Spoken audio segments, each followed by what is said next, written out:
A very good evening to you and welcome to Power Brief. Tonight we discuss the safety of our borders, both at the entry and at the exit. For the past few days, we've witnessed a number of cases coming from different sources, that is from the airports and also from the northeastern part of the country. And tonight we discuss some of the loopholes that are facing this country when it comes to the safety of the borders.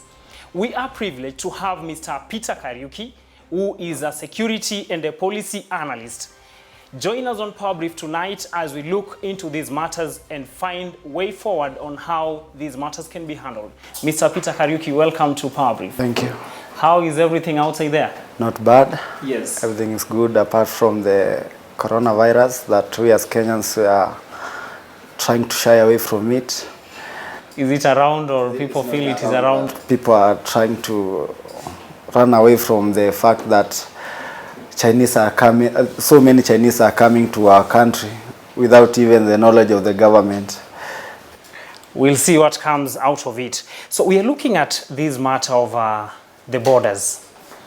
Every home has a fence. Every village has a boundary with another village and what have you. So we are looking at the borders, the states of Kenya's borders. And sometimes these puzzles, many people, they really do not what is a border? What is a country's border? A border is something that link two lands. Let's say our border of Uganda and Kenya and Uganda is a line that bring a partition between two countries, and something that is linking two things. Yeah, that is it. United States of America last week gave a warning, a terror alert, that the Al-Shabaab are planning to have some sort of an attack to a prominent hotel in Nairobi City. This has not been the first instance because it's been happening before. As a security analyst, why is it that we've been having this thing happening, Americans giving us warning before even our intelligence systems does so? You know, the main issue with our country, Kenya, is corruption. You know, even the security threat that we are getting in these countries just because of corruption and lack of more resources in security sectors. Because the other time, there was also an intelligence report from the American embassy about the Dusit Hotel attack, but due to ignorance from our security personnel, we were caught up in that mess with the Al-Shabaab. So the entire matter concentrates on the inability to take action, or less resources, or ignorance?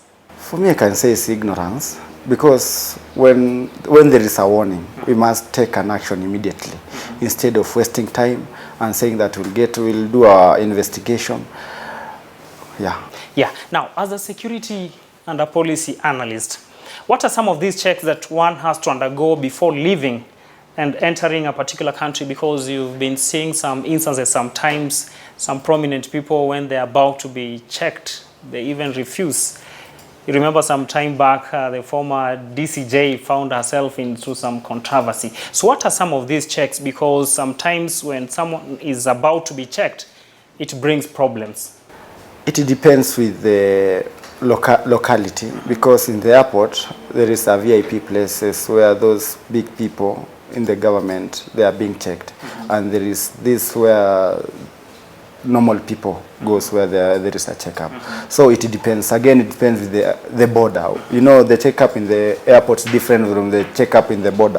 For example, in Busia, you cannot tell me the checkup in Busia border and airport is the same. So it depends. Yeah.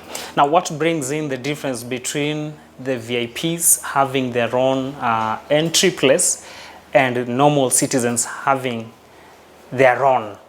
What comes in here to bring that difference? You know, with our country, Kenya, it depends with the status of a person, because you cannot tell me the entrance of the, let's say, the cabinet secretary and that of a normal person is the same, because the checkup of the cabinet secretary, they are not being checked thoroughly compared to those people who are, compared to normal people. For example, they have VIP pleasure. They are being favored.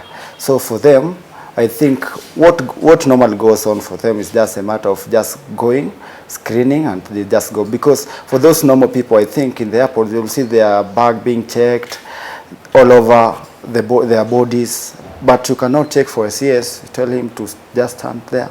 Because we have seen instances whereby, for example, we have a security guard who was just chased away from her job because of that collusion with the cabinet secretary for interior, Mr. Dr. Matiang'i. Yeah. This takes us now back to our previous questions on matters regarding the border.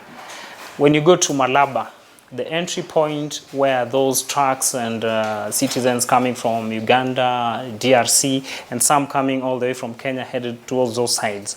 So there are those checks that takes place there. Which country are you coming from? Which country are you going to? Now, beyond the border, for instance, if you are not entering through the main entrance, are these other places manned? No, they're not manned because we have so many loopholes in our borders. Because, for example, when you talk about the Busia border, the other time there are some shortcuts there where you can just go to Uganda and even come back without the knowledge even of the government. But in conjunction with what we are talking about, even in Busia border, for example, Malaba border, you can just go there and pay 1,000 bob without having the yellow fever card, and you'll be allowed to go to Uganda and come back. Therefore, the main source of insecurity, for example, in our country, or this problem of security, of safety in our country, is just because of corruption. Because those people from immigration, they will just take money from you, or they will just send you to go to a hospital there.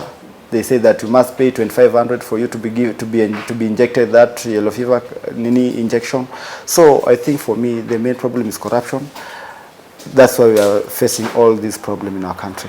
So this brings out the justification that the checkups, these checks and what have you, the scrutiny is only serious on airports. No, I'm not saying serious on airport. In Kenya, we know this. In Kenya, it depends, because even in airport, we have seen so many instances in airport, drugs being passed in the airport without checkup.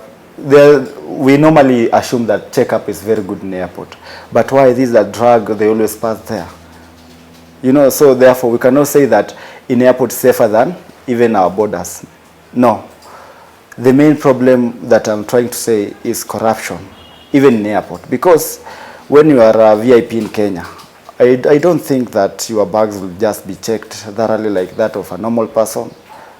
So for example, if I'm a VIP, even leave alone being a VIP, we have those people who have connection with the government. For example, the instance of that lady who was killed in Kilimani the other time, with the instance of Joey and Jackie Maribe. That lady came back with a lot of cash from Southern Sudan just because she was held up in the airport. But there was a call from somebody higher, in higher rank from the government, and she was allowed to get out the money. So for me, I think no place is safer, no place is good. All of them, they are equal. It takes us to this scenario, what happened at the Jomo Kenyatta International Airport, where a whistle was blown concerning that plane that came all the way from southern China, the place that is currently facing the crisis of the coronavirus. So it took the courage of the staff who filmed that plane and shared it online. You remember the staff was actually suspended after some time. So if that brings out one incident at such a time of a big tragedy that is facing China, which can also face this country, what does it depict other entries that have been in the country before? That act of Mr. Ali Gere, it was from, I think he's very patriotic, because he saw that instead of so many Kenyans dying, and for sure we are not prepared in fighting coronavirus. So he took an initiative of spreading, of taking the video and sharing out online so that Kenyans can take measures. He's just one person who is standing with the truth, because even the government itself, it was not talking about the issue. And we have seen so many government banning airplanes from China, closing their borders from China. Therefore, I think our government was playing cards with us as Kenyans, and that's why it took courage from that guy who decided that he must protect Kenyans because he's a patriotic Kenyan. Because coronavirus is a very deadly disease. Because even if you say our government is ready, it's not ready, because we have those students who are in Wuhan and they are not able even to come back home, because the government does not have any measure to take them out of Wuhan, because they fear also. Even we saw Sarah Serem, our ambassador to China, she said that the only thing nowadays that she always does is pray for those kids, for those students who are in Wuhan, because they are suffering. Yeah. Do you think there is anything that can be done over those students? Because these are crises that have scared even the Scandinavian countries. What of Kenya? I think there is nothing, because Wuhan now is a no-go zone. Because it was the other day I was talking with a friend of mine, Ogilo. He's studying there. But he said he was lucky because he left earlier to Guangzhou airport, because people are not allowed to leave. It was on 23rd December. He had the tip of what was yet to happen, or just coming home for festive season. So he was lucky. So those who are there in Wuhan, they are not even allowed to get out of their houses. Yeah. Still on this matter of the border, you remember at some point Kenya had begun an initiative of building 700 kilometers of the wall, the fence between her borders and that of Somalia. How far did that project go? I think building such big thing between our border of Somalia and Kenya is just wasting of resources, because even now the Al-Shabaab are attacking us. For example, the incident of yesterday between the Jubaland forces and that of Somali forces, they came up to Mandera. So that tells us more about what our government is doing, because the boundary between us and Kenyans, our KDF troops are supposed to protect our boundary. But yesterday we saw that fight. It came back to Mandera. Why? Because even if the block that we're talking about that they are being built in by our government is not helping at all, because the Al-Shabaab are sneaking to our country. They are attacking our teachers in Garissa, in Mandera, and they are killing them. Why? Because even the resources that the government is spending in building that block is not helping at all. The only thing that our government could do is that protect our border, the same way the Ethiopian they are doing. You know, Ethiopian, they have their troops in AMISOM in Somalia, but they are not being targeted a lot by the Al-Shabaab. Why? Because they concentrated in protecting their boundaries more than investing their energy in Somalia. And that's the wrong way that our government is doing. Now, as a historian and a security analyst, Mr. Kariuki, you remember that time during the Grand Coalition government when they decided that enough is enough, let us go to their base, that is in Somalia. But after some time, they realized that thing was costly, and at the same time, it was like the country was shooting itself on the feet, because as they are there, the Al-Shabaab is making its inroads here and even recruiting locals to fight on their behalf. So, constructing the wall, don't you think it could offer a solution? Because now there are calls from Wetangula and other people who served in the foreign affairs during that time. They say that it's time the Kenyan Defense Forces come back home. Don't you think the wall can assist in a way? Unafunga mlango na unasema hapa mtu apiti. No, the wall cannot assist. You know, let us be sincere. If our government were to solve this issue of terrorism, especially in our country, because even those people who are members of Al-Shabaab nowadays, they are not Muslims at all. They are those students or those young men who are unemployed. They don't have anything to do. You know, for me, from experience and how I have interacted with Muslims, a Muslim who was born as a Muslim cannot do that. Those people who are doing that, they became Muslim when they are older.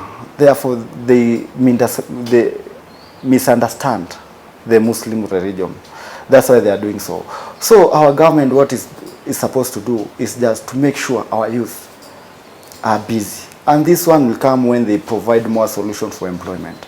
Because, for example, you cannot tell me I've graduated from a certain university and I come out, become unemployed. I will just become disappointed.